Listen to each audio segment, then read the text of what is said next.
Hey, what's up, guys? It's Lord Funk XL back at it again with the Elite Clan Fantasy League. This is the second year of the league, you know.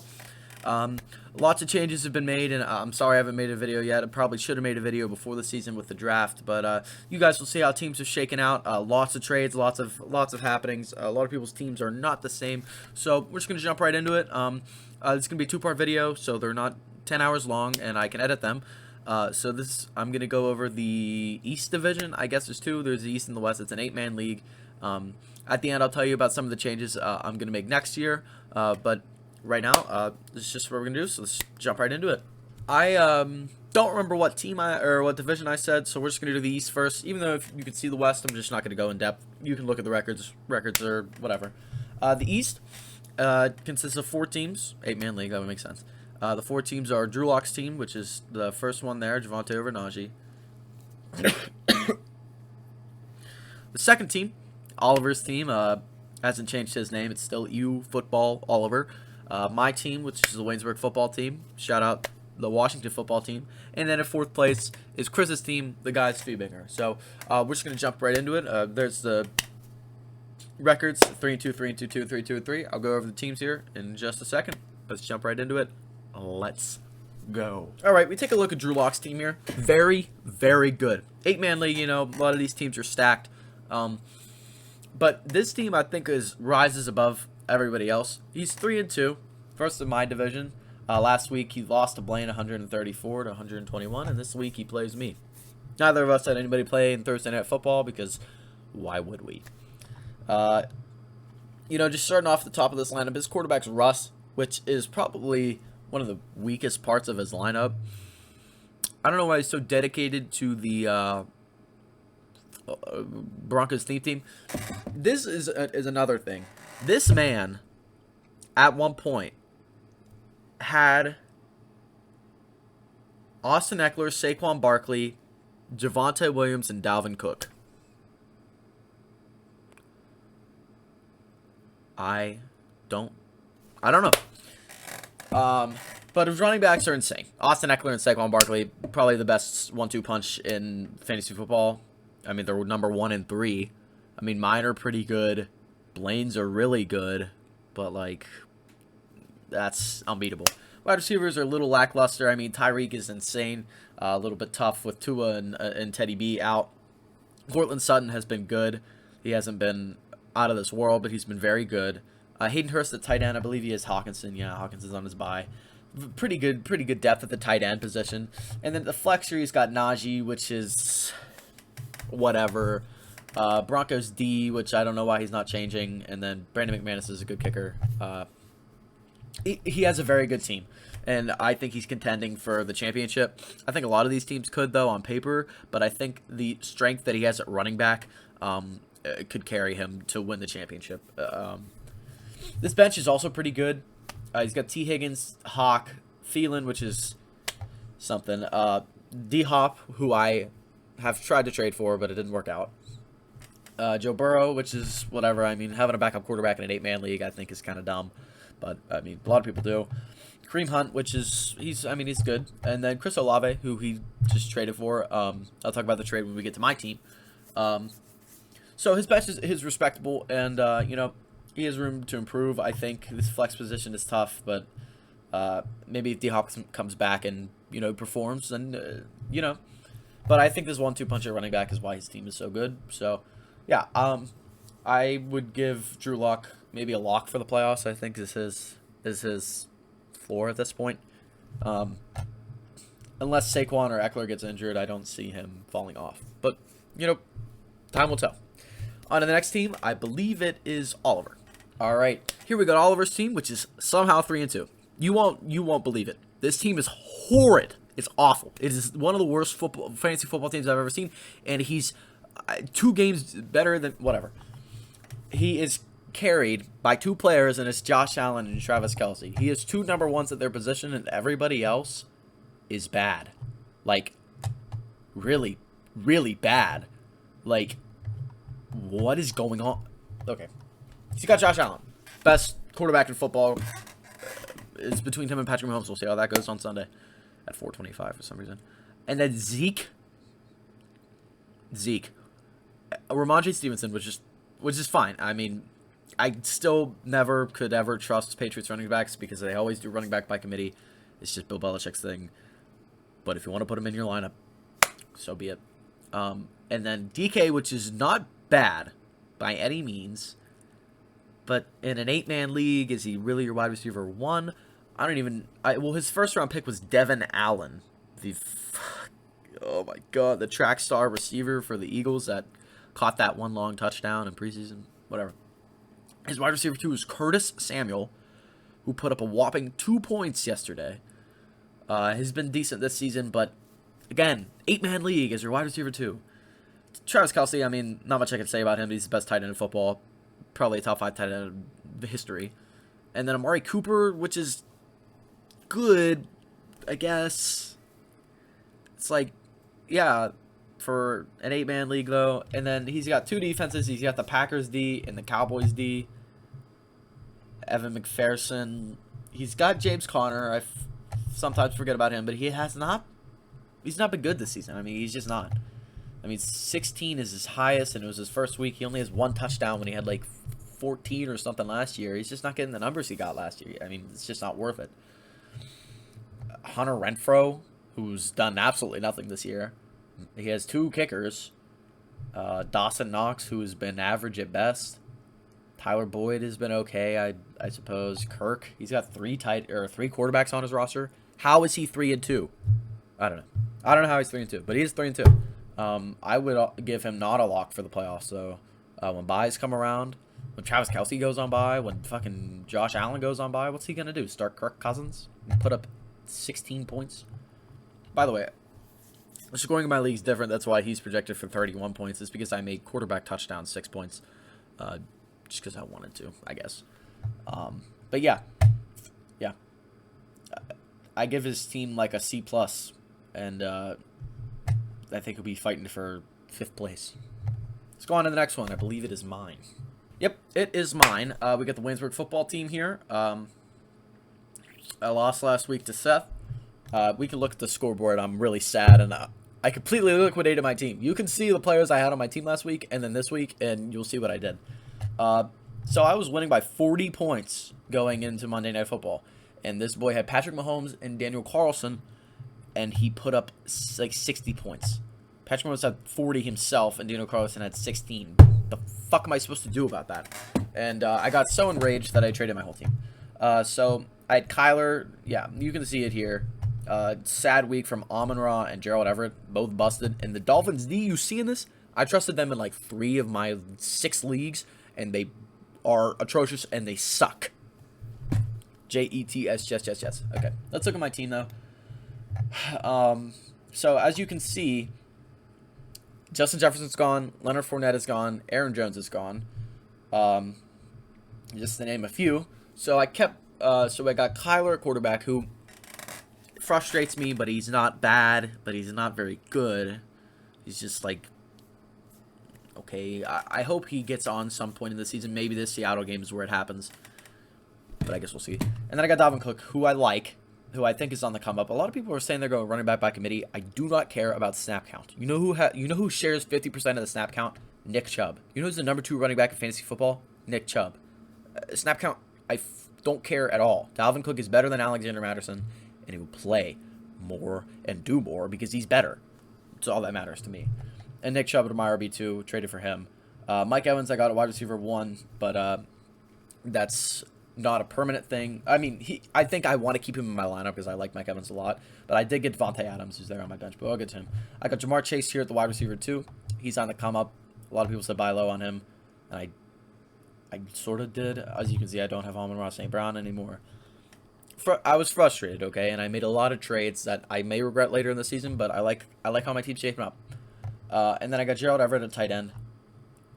This guy is I really just want to drop him. He just makes me so mad. But hey, maybe Kyle Pitts is on the come up. But yeah, I got Gerald Everett at tight end. I've tried to make many moves for tight ends.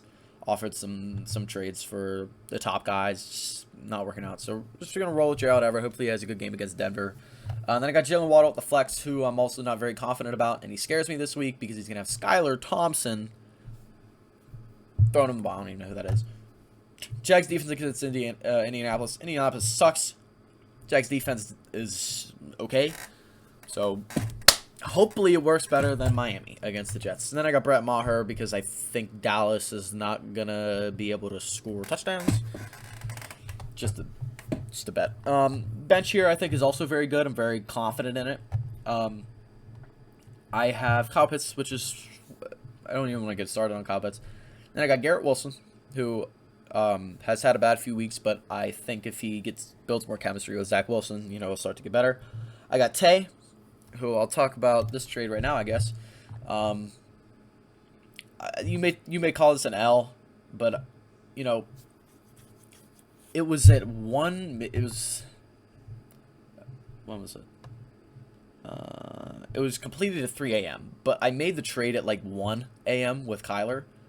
I got Nick Chubb and Devontae Adams for Justin Jefferson and Leonard Fournette. I know. I was so angry that I lost, and it doesn't matter because I'll talk about that later. So I just wanted to shake stuff up and see what would happen. And, we'll see. Kyler's 0, well, I'll talk about that in the next video. But I like him. I like Devontae Adams, and I think he's getting better as the weeks go on. And I got Breece Hall here. This is the other trade I made, the one I was talking about earlier with Drew Lock. I got Breece Hall for Chris Olave, which I think is a good deal for both of us. He needs wide receiver depth. I need a running back. Breece Hall's good. We'll see. Kay Walker, I picked him up. He's the RB1 now. Their running game isn't very good, but, he's not really sharing snaps with anybody else. Who do they have? DJ Dallas? Maybe still. I don't know. Then I got the Green Bay Packers theme team here. We got Allen Lazard and A.J. Dillon. Somebody released A.J. Dillon, and, he hasn't done much this year, but I needed another running back. I have, 5 running backs? 5 running backs and a lot of receivers. I guess I have Cordero, but I just wanted another one, and, he has the upside. He's a very good player. He just hasn't done much this year. Lazard is just a guy. He's just a guy. I just have him on my team. And then Cordero Patterson on the IR. Kind of sad. I was looking forward to using him during the bye weeks or when I traded some guys, and I got hurt. He was doing really good. 23, 22, 10. He got hurt that week. It happens, though. Yeah, I'm not going to give myself a lock for the playoffs, seeing as I'm 2-3. But, with some of the trades I made, if guys start to heat up, I could definitely make it. I'll give my team, like, an A. I think it's pretty good. I think it's pretty well-rounded. So, go on to the next team. I believe it is Chris. All right. We got Chris's team here. He's 2-3, same as me. He has been on the downward spiral as of late. Started off very well. I think he was 2-0. Since then, it hasn't been going very well. So let's just start it off. He's got Geno at QB, which sounds so dumb, but it's the choice here. I don't remember who he had. I think he started the season with Matt Stafford. Just didn't really turn out very well. At running back, he's got Clyde Edwards-Helaire and Aaron Jones. He also has DeAndre Swift, who's hurt, and J.K. Dobbins. His running back room has been improved, but it isn't very good. It never was very good. And we tried to trade him running backs for the longest time, but he wouldn't move any of his receivers. He had Stephon Diggs and Jamar Chase. And I got Jamar because I made a dumb trade, but I like Jamar, and Amon-Ra St. Brown he makes me mad. And I never have ever liked Aaron Jones. I just got him for basically free. Let's look at the trade I got Aaron Jones in. I got Aaron Jones for, Michael Thomas? Yeah, I got Aaron Jones for Michael Thomas and Michael Carter. I also got Travis Etienne in that trade. And then I traded Aaron Jones and Amon-Ra for Jamar Chase. Whatever. He's got Edwards-Helaire and Aaron Jones, which is... It's whatever. He's got Diggs, Marquise Brown, who's gone off. George Kittle, who I think is on the come-up, and he won't trade me him. Terry McLaurin is not very good at all. I probably should have started Michael Pittman. I don't know what he's doing. Bucks defense at Steelers, which is sad, but okay. Good, decent. Nick Folk. Swift, if Swift comes back and is good, and he has the wide receiver room of Diggs, Brown, and Brown again, he could make a run. But as of right now, I think it's just too based off of ifs, ands, and buts to say that he's very good. I would say he could compete for a playoff spot, but it would probably be competing for 5th place. Yeah. So that's my analysis of the East, I think. I'll be making a second video soon for the West. But at the end of this video, well, which is right now, I'm going to explain a little about what we're doing in next year's, which is why these trades have been getting a little goofy. I'll go over some of the trades that have happened as well. I actually probably should do that first, so I will. Let's do the trades, and then I'll talk about the changes. Let's go. Alrighty, let's start at the top. I made this trade, which I always knew wasn't going to be very good, but my running backs were Nick Chubb and Dameon Pierce, which, you know, at this point in the season sounded very good, but at the start of the season in an 8-man league, I didn't really like it. And I had A.J. Brown, and I had Dameon Pierce, who I knew was a sleeper. And A.J. Brown wasn't starting on my team, so I dealt both of them to Seth, and I got Leonard Fournette. Yeah, I think that was a pretty decent trade. And then Blaine traded me Aaron Jones and Travis Etienne for Michael Thomas and Michael Carter. I don't know why he did that, but he did. And then Kyler did this goofy, awful trade. Traded Alvin Kamara and Curtis Samuel for Antonio Gibson, blah, blah, blah. This is a big trade I made. Deebo Samuel, Nick Chubb for Jalen Waddle and Dalvin Cook. Waddle has done nothing for my team. Dalvin Cook has done stuff. Chubb back on my team. Debo's on Blaine's team. So this trade is all wacky. Tay Adams or Derrick Henry straight up I think was a decent deal. Pretty straightforward. Bateman for Sanders is kind of useless. Nobody cares. Now I have Devontae Adams and Derrick Henry is on Dane's team. These trades are kind of useless, just some depth movement. And then Tyreek Hill and Najee Harris or Deebo Samuel and Nick Chubb is insane. That is insane. I have no idea what Drew Lock ever did that. Najee Harris is bad at football. Rashard Mendenhall, elite. Steelers should draft Israel Abanikanda. Don't even get me started. This trade was bad. I just don't like it. And then this trade was insane. Kyler traded Derrick Henry, Jerry Jeudy, Darren Waller, Jeff Wilson for Miles Sanders, Alvin Kamara, Deontay Johnson, Tyler Higbee. Interesting. It's worked out for Kyler, which is really interesting for me, or to me. I'll tell you what Blaine did with it, though, in a second. And then here, Kyler got Devontae Adams and Nick Chubb for Cooper Kupp. Insane trade by Blaine. I don't know what Blaine is doing. He trades so much. And then I got Devontae Adams and Nick Chubb for Justin Jefferson and Leonard Fournette. Whatever. Depth movement. And then Blaine did this trade. He traded Cooper Kupp, David Montgomery, Jeff Wilson for Dameon Pierce, A.J. Brown, and Christian McCaffrey. I don't know why he coerced Seth into doing that, but he did. Seth has Cooper Kupp now, which is cool. Whatever.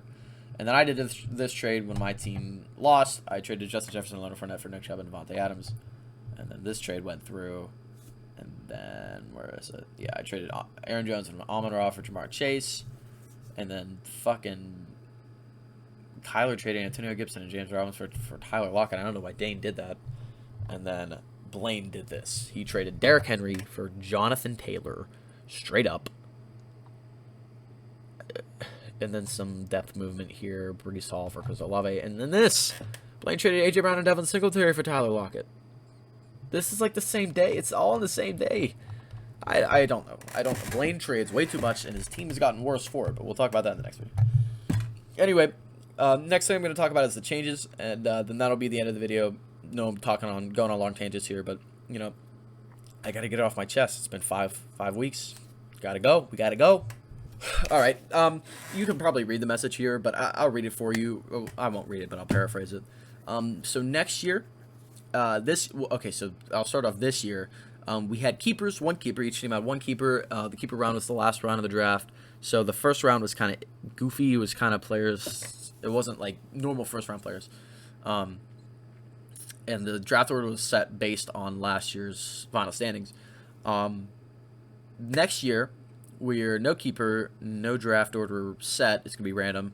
And then we're adding 2 teams. So that's why there's no keeper and there's no set draft order, because we're adding 2 teams. So it's going to be 10 man. So it's going to be a little more competitive. We're probably going to up the price. Right now, if you win, you get $7, because that's what we set it at. Next year, if you win, you probably get $90. $10 entry fee. I'm sure people are fine with that. Yeah, we're going to add 2 teams, make it a 10-man, be a little bit more competitive. And more money equals more competitiveness, so there won't be all these wacky trades. People will be more safe, more precise. And after that, we're going to keep the 10-man, and we're just going to run with keeper, make it maybe a dynasty league. I'll figure it out, but I'll probably run like 1 keeper a year, something like that. We'll figure it out in the future. But next year we're adding 2 teams, so that's why this year's gone all wacky, because nobody really cares, and we're just playing. We're just playing now. But yep. So that's the East and some of the updates and changes. in the coming days, I might film it right now, depending on how I feel about it. But I'm probably gonna edit this and upload this. The next one will be out about the West, and that includes some of the fun teams that are 4-1, unlike my division, which are all the shitty teams that are 3-2 and 2-3. We'll get into that in next video. So thank you for watching. Subscribe to Elite Clan if you're not already. My name is Lord Funk XL, or as known on here, Elite Curbs 29. Comment down anything you want to know about the league. If you have any suggestions, any interests, I'll be sure to get back to you. Thank you for watching, and I'll see you later, guys. Peace. 21D's nuts.